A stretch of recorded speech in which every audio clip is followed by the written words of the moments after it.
Salut à tous, aujourd'hui un petit tuto pour parler un peu de restauration en fait de crosses de fusil ou de pistolets qui sont dans un état d'apparence à peu près propre, mais qui, quand vous les regardez un peu avec les reflets du soleil ou de la lumière, en fait, vous apercevez en fait qu'elles ont vieilli avec le temps, parce que ce sont des armes que vous avez utilisées. Donc en fait, la possibilité de faire ça permet en fait de customiser la crosse ou de la remettre en état vraiment comme à l'identique. Donc je vais vous faire voir de plus près en fait ce que ça peut donner. En fait, on a des éclats, des rayures en fait faites par la pose de la carabine sur des supports qui ne sont pas obligatoirement au top. Alors, on va essayer de vous faire voir ça au plus près. Je vous rajouterai quelques photos en fait, histoire que vous voyez vraiment de très près. Mais là, vous voyez déjà ces ombres et ces rayures en fait qui sont assez conséquentes en fait, hein, des grosses griffures. Voilà. Donc en fait, le principe de base est simple, c'est qu'il va falloir bouffer en fait la couche de protection, la teinte et ainsi de suite. Faut pas avoir peur, en fait, vous allez vraiment être obligé d'attaquer le bois parce qu'en fait c'est creusé. Donc il va falloir récupérer en fait cette planéité en fait jusqu'au point le plus bas en fait des rayures. Donc on va partir en fait avec des choses qui sont très simples, comme un papier à poncer en 120. Hop. On va vous faire voir ce que c'est, comme ça va vous donner le temps. Alors vous voyez, il faut partir avec beaucoup de papier. Vous allez voir en plus près. Alors vous allez avoir des papiers de très fin pour finir vraiment les finitions, qui sont des papiers qui sont à 1000.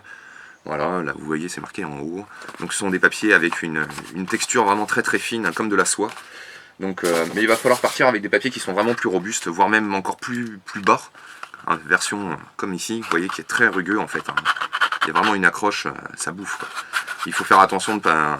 Et ça va créer des rayures, hein, vous inquiétez pas. En fait, c'est le principe du polissage après, c'est que plus vous allez descendre sur un papier fin, et plus vous allez en fait diminuer la griffure en fait, parce que 1000 en gros, on parle en microns, quoi. C'est la taille en fait de polissage.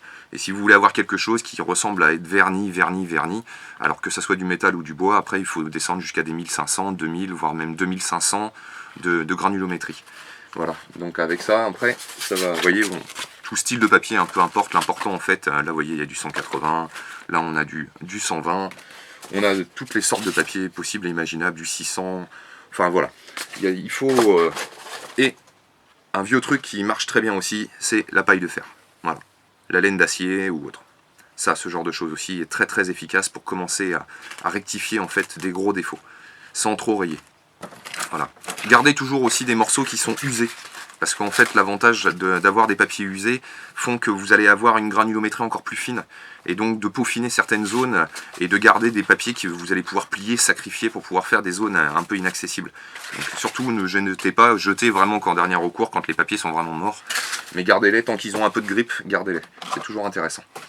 Voilà, donc je vais vous faire voir après une première passe. Alors là vous voyez, ça c'est la crosse d'origine, comme elle était, donc avec ces jolies rayures qu'on le voit bien ici, hein, sur la zone. Et là vous voyez, on est déjà passé sur un grain à 120. Voilà, donc en fait ça, vous voyez, ça déteint, si vous essayez de comparer avec le devant de la crosse pistolet et au niveau de la joue, vous avez déjà une teinte beaucoup plus blanche, décolorée. En fait c'est parce que vous avez bouffé la patine du bois en fait et la couche de protection. Et là en fait on avait des très grosses rayures, plus importantes encore que de ce côté-là. Et on les a vraiment virées, quoi. Donc là déjà, juste avec un papier en 120, vous pouvez voir que la crosse elle est redevenue nickel. Elle est lisse, elle est impeccable, elle est parfaite. Toc. Donc là, à partir de là, après maintenant on va descendre sur des papiers qui vont être de plus en plus fins pour pouvoir en fait améliorer en fait la porosité du bois en fait et la rendre parfaitement lisse comme du verre. Voilà. À de suite. Alors nous voilà de retour avec donc, comme je vous disais tout à l'heure, un jeu de papier global, 120, on est sur du 180, là on est sur du 240, du 600, et on est sur un papier très fin à la fin, un 1000. Et pour peaufiner au pire, on a la laine d'acier après, pour vraiment, qui est abîmée en fait, c'est une vieille laine d'acier qui travaille depuis quelques mois, et qui va être donc beaucoup moins corrosive, et abrasive même, et donc permettre de peaufiner certains petits détails dans les endroits inaccessibles, tous les endroits creux, les intérieurs de poignées, et ce genre de choses. Voilà, donc on va partir sur un papier, on va partir sur une zone là où qui est vraiment abîmée, comme ça vous allez vraiment avoir le résultat efficace. Donc là on la voit bien, l'impact, elle est là, juste vraiment, mon doigt est dessus. Donc ces rayures là en fait on va les attaquer direct au papier 120 sans pitié quoi. Et on va essayer de suivre quand même de préférence la forme de la fibre du bois, c'est-à-dire dans la longueur. Pourquoi? Parce qu'en fait vous allez changer de sens à chaque fois que vous allez poncer, ce qui va vous permettre en fait de voir si vous avez viré les rayures du premier papier à poncer. Parce que chaque papier en fait a une granulométrie bien précise, plus vous allez descendre et plus ça sera difficile d'enlever des rayures par exemple du 120 avec un papier 600 ou un papier 1000. Donc ce qu'il faut faire c'est bien faire attention à chaque étape en fait de virer toutes les rayures de chaque papier pour être sûr et certain en fait d'arriver à un polissage parfait à la fin. Voilà, donc en fait on va attaquer, vous avez la balafre, donc il n'y a pas de pitié. Alors moi là je suis pas en bonne position parce que c'est pour vous faire voir, il faut vraiment rester à plat pour avoir une stabilité, pour pouvoir forcer comme il faut et pour pouvoir épouser la forme de la pièce. Donc on va la faire vraiment comme il faut, et vous allez voir.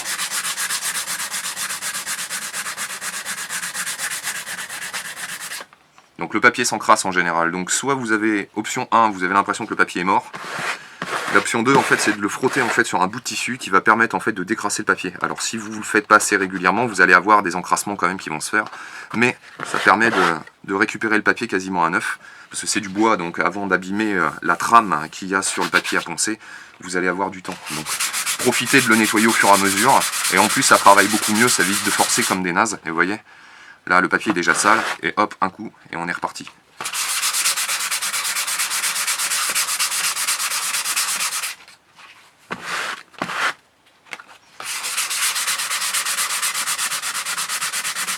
L'avantage de faire comme ça, c'est que votre papier va durer beaucoup plus longtemps. Vous allez pouvoir l'utiliser pour plusieurs armes, voire même pour d'autres choses.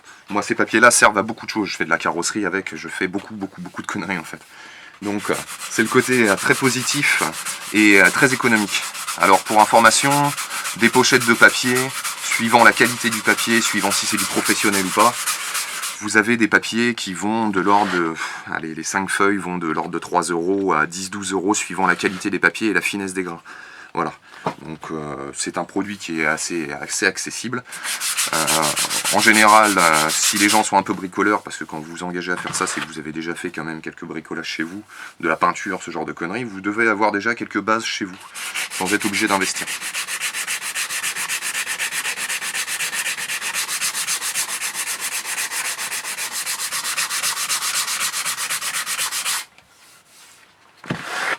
Donc vous voyez, la crosse déjà, juste au papier 120, on a enlevé vraiment les gros défauts. Alors si vous regardez bien de plus près, vous vous apercevez aussi que ça fait des belles rayures en fait dans le vernis qui est à côté qu'on n'a pas touché par exemple.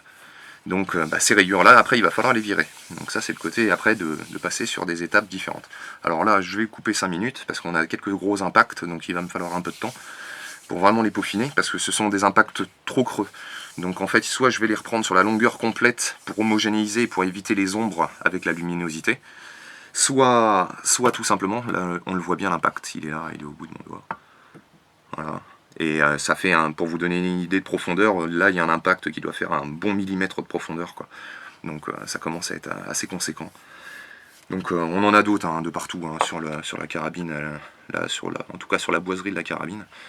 On a des impacts ici au niveau de la culasse, enfin de l'éjecteur de culasse, enfin on a pas mal de petits impacts par-ci par-là. On a aussi une zone de vieillissement en fait sur le devant de la carabine qui a dû être mal entreposée ou dans des conditions un peu bizarres, et donc elle a dû choper une saleté ou un blanchiment du bois ou de la flotte, on ne sait pas trop en fait. Donc ça a décoloré en fait la partie avant en fait de la carabine. Donc moi la particularité de celle-là c'est qu'elle va être transformée en version tactique en fait. On va remodifier, recouper et restructurer en fait toute la carabine. C'est-à-dire qu'on va refaire l'éjecteur qui est pas très glorieux en fait au niveau esthétique et au niveau forme, et qui est pas du tout comme c'était des carabines des années 70.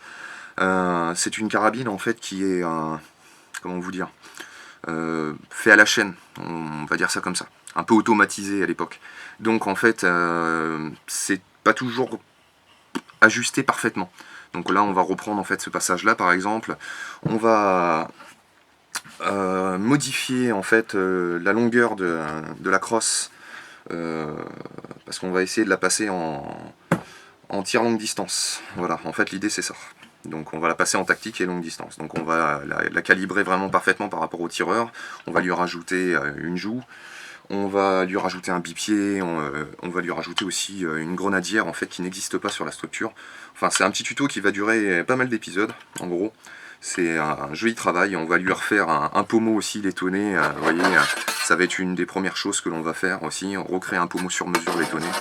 Enfin, et puis vous allez voir 2-3 petites techniques de bronzage de pièces ou de retraitement de pièces thermiques qui permet aussi de donner un côté un peu custom à cette petite mémère de 40 ans, quoi. Voilà, on va la remettre un peu au goût du jour en fait. Voilà, comme c'est pas une carabine de grande valeur, c'est une variété, c'est un modèle Gevarm en fait de 1970, enfin dans ces années-là en tout cas. Ça, il faudra aller voir sur internet vraiment pour être précis.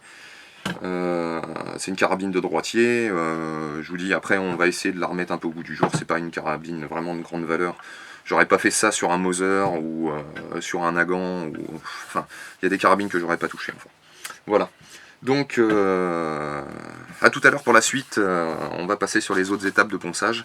Et pour vous faire voir ce que ça donne à la fin, une fois tout poli et créer en fait un semblant de poli miroir sur le bois, donc avoir fait une préparation qui pourra accueillir après soit une nouvelle teinte, un nouveau vernis, ou tout simplement une nouvelle peinture, un camouflage, enfin tout ce que vous voulez, quoi. Il n'y a pas trop de limites en fait, quoi. À partir du moment où vous prenez votre temps et que vous êtes méticuleux, que vous travaillez dans un endroit là où vous êtes à peu près à plat et que vous avez la possibilité de laisser la pièce, on va dire, un peu en place, comme ça tous les jours vous pouvez bosser un peu dessus, en l'espace d'une semaine vous avez torché le problème, quoi. C'est pas non plus monstrueux, faut pas croire. Et quand je vous dis ça, c'est travailler tous les jours, c'est une demi-heure, 3/4 d'heure, quoi. C'est pas la fin du monde, quoi. Vous pouvez presque faire ça assis dans le canapé devant la télé, quoi. Enfin bon, voilà. Démerdez-vous, trouvez une solution et vous verrez, c'est relativement facile. Allez, à de suite.